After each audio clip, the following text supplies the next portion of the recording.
with me today. You're going to be my helpers today. Is that okay? All right. So you're going to be my helpers. Josiah just got done reading something about Naomi, Orpah, and Ruth and barley harvest, grain fields, okay? So that's what we're going to be doing today. We're going to go to the grain fields and do some harvest, okay, using our imaginations. And those people out there, they got good imaginations too. Can you look at them? Does it look like they have pretty good imaginations? Yeah, I think they do. So let's do some imagining today.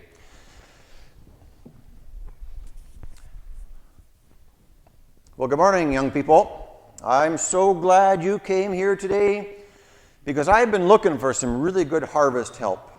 The barley season, it's just about ripe and it's ready to roll, and it's going to be a good crop. Well, my name is Boaz. I live here in Bethlehem, and the last 10 years or so, it's been kind of tough going around here. Really tough going. Dry and hardly anything to eat around here. A few years ago, there was almost nothing to eat. Some of the people, they ran out of food. It was so dry that they had to leave the land. And we stuck it out. We just barely scraped by, but we made it. Well, it started raining again. The Lord has visited our land, give us some good rains and nice sunny days, and the crops are beautiful again. And so I needed some extra harvesters. Any of you kids ever done harvest before? Never done that before. Well, I'm sure glad you came today because I'm going to teach you how to harvest today, all right? So I need a harvester. I need a good, strong young man. What's your name there, young man? Axton. Well, my name is Boaz. Come on over here. I'm going to teach you how to do some harvesting today. So this is what you call a scythe, like a scythe, not Uncle Cy. All right, not Uncle Cy. This is a scythe. This is how we're going to harvest today. We're going to cut the barley down, and this is good and sharp. I just took it home and I sharpened it with my Makita, and it's sharp, boy. That'll cut just like a hot knife right through butter. And so you're going to be swinging this through my barley fields, and I'll teach you how to do that. I can imagine in my mind someday down the road, someone's going to invent a machine to do this kind of stuff. And I can imagine them calling it a gleaner, probably a S97 or something like that, maybe an R72. But for now, this is all I got. Strong muscles. Yep.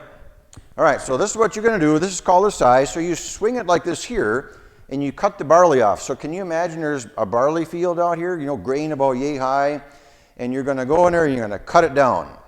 And you hang on to this little handle here and you just swing it through and you cut it down. Cut it about that far off the ground, all right? Excellent. A little lower. There, good. Okay, so I want you to go down my field there and come back around and just keep cutting all day long, okay? But it's a little damp yet, so just hang on tight, okay? So sit down for a little bit. Take the scythe because you're going to be my worker. And, it's a little damp yet. Do you mind if I tell you a story? I'm going to tell you a story. Well, I remember, I don't know. Yeah, I guess it was last year. Time goes so fast.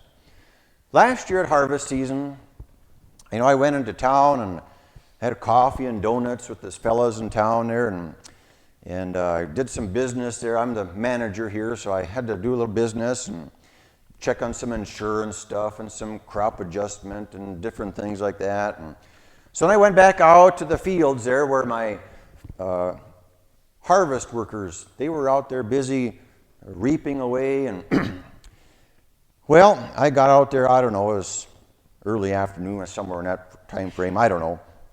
And I went out there and I saw they were working really good. All my harvesters, my hired employees there, they were doing a good job. And so I looked them over, and whenever I meet my employees, I go to the field and I say, "May the Lord be with you." And they really appreciate that. To be out in the fields there, to know that as they swing that scythe and they gather up all those kernels and that straw and barley harvest there, that God is with them out in the fields. And they usually say back to me, "And the Lord bless you too." So I really enjoyed that part of my job, being the farmer here So I did that.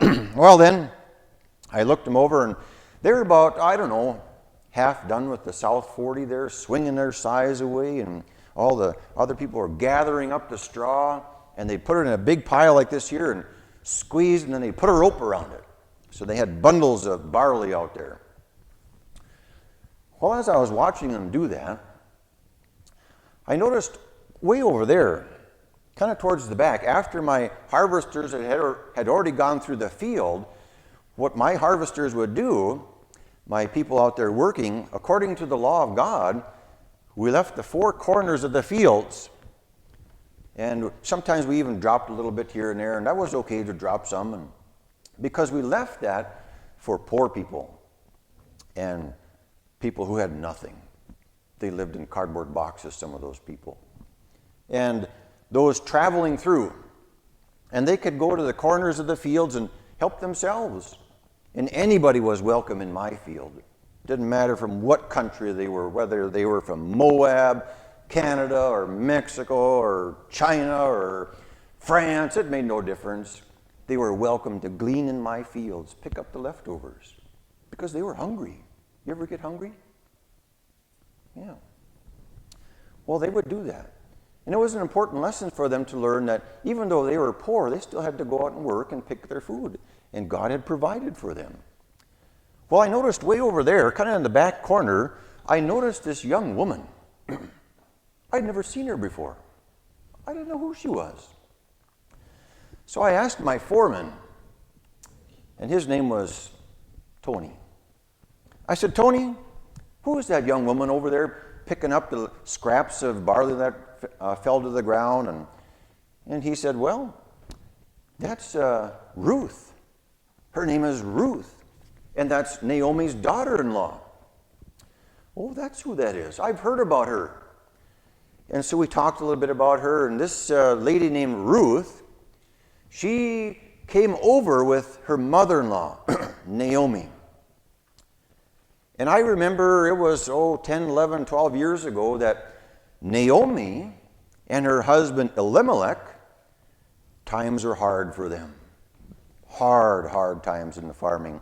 And they had to give it up. They couldn't make it.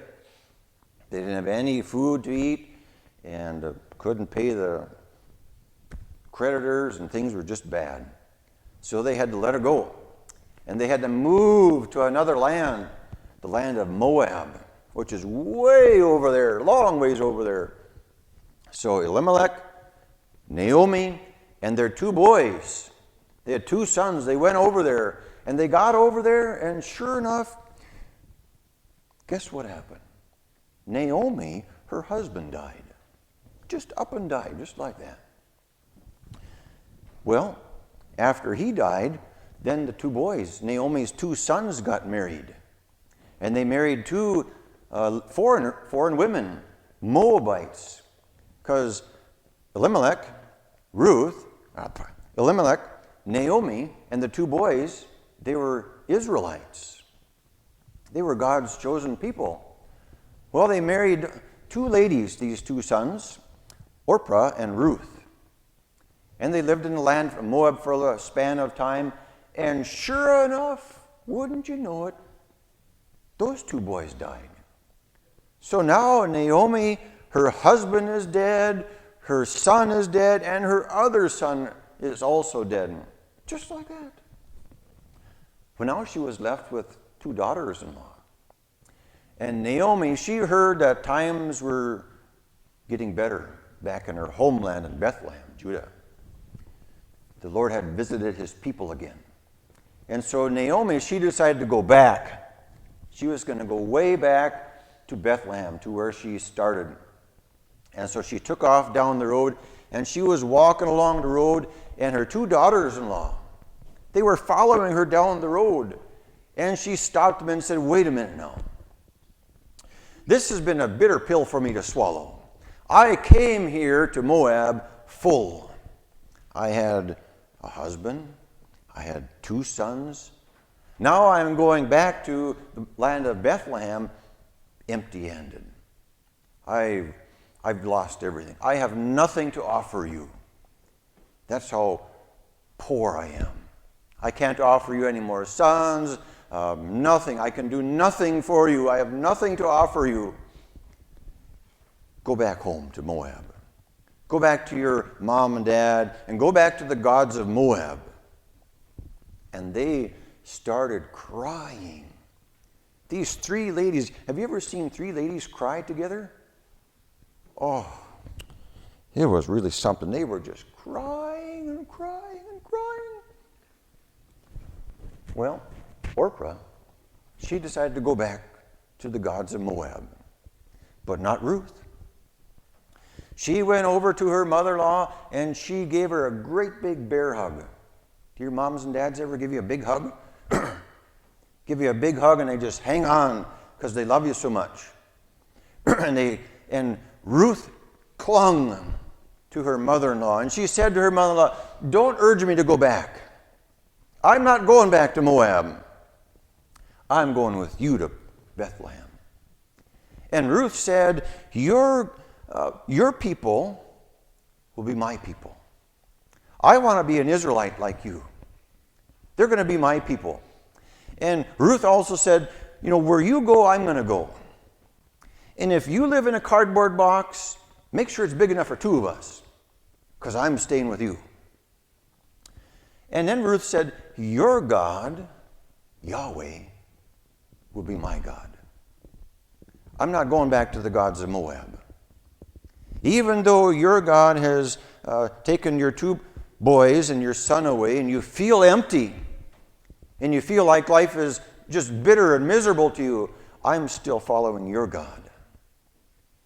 And so away they came to Bethlehem. Well, that particular day, Ruth, she was in my field. She was in my field down on her hands and knees picking up leftover barley that had fallen down or whatever.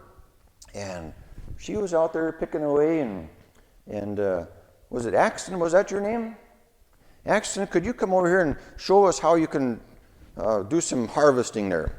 So go down the field there, and we're going to take off after dinner here, so you're good to go. So swing that and pretend like you're cutting barley. Not like you're golfing. There you go, perfect. Yeah, now I got my hired crew to work. Well, I asked my foreman about that lady over there. And her name was Ruth. So I went over to Ruth. She was taking a break. She had been working all morning long. So I went over to Ruth and I sat down next to this young woman, Ruth. And I said, Ruth, there's no reason to go anyplace else. You just stay here in my fields, and I'll take good care of you. Don't go anyplace else. Whatever you need, we got it covered here. And so, is that okay with you? All right, you stay here. And, I asked my cook over at the chuck wagon, I said, what are we having for dinner today? You know what he said? He said, beef, it's what's for dinner. That's what he said. He's kind of a comical character. So you just stay here, all right? We'll take good care of you. And by the way, Ruth, don't tell anybody else. My candy bars, they're in the refrigerator. In the bottom drawer, it says vegetables, but it's really candy bars. Don't tell anybody else, though, okay? Because she was a pretty special lady, that Ruth. And I was going to take care of her. And I told her, you come over eat with us. And I told her, that's the chuck wagon. The cookie lives there. I told her, you help yourself to anything in the fridge you want. There's water, Dr. Pepper. You got it made in the shade here. No reason to go anyplace else. So that's what she did. Well, was towards the end of the week then. Towards the end of the week, it had been a good harvest. My young man Axton there, he's a good worker. And so were all my other workers. They did a good job and they harvested that barley, and we had a big pile of barley all bundled up and ready to go for harvest there. And so we finished up there. It was late, and we had a big meal after supper there. And man alive, I was getting kind of tuckered out. So I thought, I'm gonna call it a day. So I went over to my barley harvest there, and my big pile of grain and all the shocks there, and and I got crawled into my favorite blanket. I brought my favorite blanket along. Do you have favorite blankets? Do you have a favorite blanket? I've got a favorite blanket. I can't give you my favorite blanket, but maybe someday we'll get you a blanket. My favorite blanket, the Indianapolis Colts, man alive, they're a top-notch football team. Any of you like the Colts? No Colts fans here? Well, this is my favorite blanket, so I got myself snuggled in that night, and I was just sleeping away in my favorite blanket. And it was just a good old sleep. And character like me, I was dreaming. Do you ever dream at night? Do you have dreams at night? I do too. I was dreaming away as I was sleeping there, and I dreamt I was jumping my barley piles. I was hurdling them. And I was way out in front of everybody else. They were way behind me, and I'd run and I'd jump over my barley stack there. And, I was getting about halfway through, and all of a sudden my feet started to get cold. I thought, why in the world are my feet getting cold? But I kept running in my dream, and I was jumping over, headed towards the finish line, and I was slowing down because my feet were getting cold. Why is this happening? And the people behind me, they were getting closer and closer, and I didn't like that because I wanted to be first in my dream. And the further I ran, the colder my feet got. And I couldn't figure out, why are my feet so cold? Well, I kept on going because I wanted to finish the race in my dream, and pretty soon they started passing me.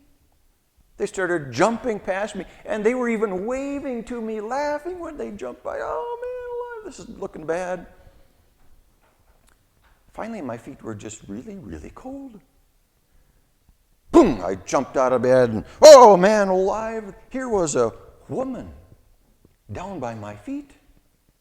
I was just sleeping away there, and it was no wonder I had cold feet. You know what that woman did? She took my blanket and uncovered my feet. My dad, he told me it was my mom who always had cold feet in bed. But in this case, it was me who had cold feet. I just couldn't believe it. So I asked this woman sleeping down by my feet, I said, "Who are you?" You know what she said? She said, "I am Ruth." Ruth. And she said, "I want you to cover me with your blanket. Take your favorite blanket and cover me because you are my closest relative. You're my kinsman redeemer." Well, I had thought about that for a while. Yeah, I would be a kinsman redeemer to you. And what Ruth was really saying was, it's pretty special to share I've never shared my blanket with anybody, it's just me. But to share my special blanket with a woman, you know what that would mean? That would mean she would be my wife. And according to the law of God, because her husband was dead, the nearest kinsman redeemer would marry Ruth and provide children for her. So she was really saying, as she uncovered my feet, take your favorite blanket and cover me also. I'll be your special wife. Okay? So that's really what she was saying with this special blanket. And so I had to tell her, well, wait a minute now. I am a kinsman redeemer. I'm a close relative of Elimelech. That would be your father-in-law. But I had to tell her there was another man who was even closer than me. Kind of like cousins and aunts and uncles. And do you have relatives like that? And that's kind of what I had to tell her. I said, there's one more man who's closer to you than I am. And so I told her, you stay there till evening, and just before the sun rises, we're going to send you back, and I'll get this matter straightened out right away. So I stuck my blanket over her there, and this is what happened next. The sun was just starting to rise, and I said, you better head on back now. So this is what I did for Ruth. So I said, Ruth, before you go back to Naomi, we're going to help you out here a little bit. So I made sure that Ruth, before she went home, I filled her sacks full of groceries. Not one sack full of groceries.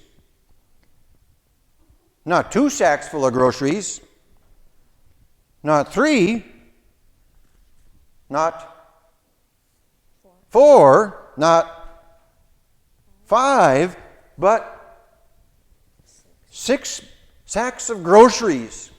And I filled them plumb full, and she was loaded down with groceries. And she had to carry these groceries back home to Naomi. She wasn't going to go home empty-handed. See, I was going to provide for her abundantly. 6 bags of groceries. And so she went back home. And the next morning, I went into town where the sun was rising, and I got to town lickety-split. And I went into town there, and I said to the fellows, they were sitting around the coffee table having coffee and donuts. My favorite kind is raspberry little stuff inside there. Do you like donuts at all? Caramel rolls, too. I love caramel rolls, especially the ones they sell up at the gas station up here. Good stuff. And I said, no, I can't have a caramel roll today. I got business to tend to. Well, what kind of business you got going on today, Boaz? I said, there's a young woman. Her name is Ruth. And she has come back from the land of Moab, along with Naomi, her mother-in-law. And the time has come to redeem them. They are poor, destitute. They have nothing. They had to leave a long time ago, and now we need to redeem them back to their land so that they have a way of supporting themselves. Well, what do you got in mind there, Boaz? I said, I'm not the closest redeemer, kinsman redeemer. This other fella here, he is closer than I am to Naomi, and so he has to redeem her, buy her back, so that she can be free to farm her land again and have a way of supporting herself. So, I'm asking you as a counsel then to ask him to redeem Naomi. And you know what he said? Yeah, I can do that, no problem. Then I also said, well, as soon as you redeem Naomi, you also acquire Ruth, the Moabitess, to be your wife. Oh, no. No, not me. I can't do that. That would risk my inheritance. There's no way I'm going to do that. You take her. And so that's what I did. I told the fellows, okay, so you have all heard that the closest kinsman redeemer wants nothing to do. He's opting out of his option of being a kinsman redeemer to Naomi and acquiring Ruth as his wife. I will do it. So, this is what I had to do in my country. This is what we do in my country. I said to everybody, this is what I'm going to do. I'm going to redeem them, for I am their kinsman redeemer. And I took off my shoe, and I handed it to the other fella, and I said, I have done this. It was kind of like a confirmation note, an agreement made. And when I took off my shoe, it was kind of an idea of, I'm putting my footprint here. Putting my footprint upon Naomi and Ruth. She will become my wife. And that's what that shoe meant. So sure enough, guess what? I got to share my favorite blanket with who? My new wife, Ruth. So I shared my blanket. I covered her. I protected her as her kinsman redeemer. I redeemed her. And sure enough, that was about a year ago, last August, and about 9 months later, we had a little baby boy. And the women in town, they were so excited. One day they were gathered around their table having coffee and cookies. They even had donuts there too. And they were sitting around, and the neighborhood women, they said, we need to give this little boy a name. And they said, we're going to call him Obed. That was the little boy's name. His name was Obed. Well, Obed grew up a little bit older. He got older, and he got married, and they had a little boy named Jesse. Well, Jesse, he grew up and he got older and he married a nice lady and they had a little boy, and you know what his name was? It starts with the letter D. And it's Josiah's middle name, David. And it is through David, guess who came? The line of the Messiah. Jesus came through the line of David. And so you see how God was at work through Naomi, Ruth, and Boaz. Boaz was the kinsman redeemer to Ruth, and he married her and he took care of her. And through their line came Jesus. You know what? You know Jesus, he is our kinsman redeemer. You see, in the story of Ruth, we're kind of like Naomi and Ruth. We need to be redeemed. We need to be bought back from our condition. Because Ruth and Naomi, they had nothing. And Boaz knew that, and he redeemed them, and he took care of them. He covered them with his blanket. I'm going to take care of you. In the same sense, then, Jesus, he is our kinsman redeemer. He redeems us because of his great love for us as people. And it is through faith, as we believe in Jesus as our redeemer, our kinsman redeemer, he saves us. And so we notice what Ruth did. She was clinging to Naomi. She just hung on to her. Hung on to her for dear life. I'm not letting you go. Where you live, I'll live. Your people will be my people, and your God will be my God. Where you die, I'm going to die. So the same is true for all of us, that we would cling to our kinsman redeemer. Hang on to Jesus for all you're worth. Hang on to him in faith that he can redeem you. And Jesus doesn't redeem you with money, with a $50 bill or a $100 bill. Jesus redeems you with his holy and precious blood.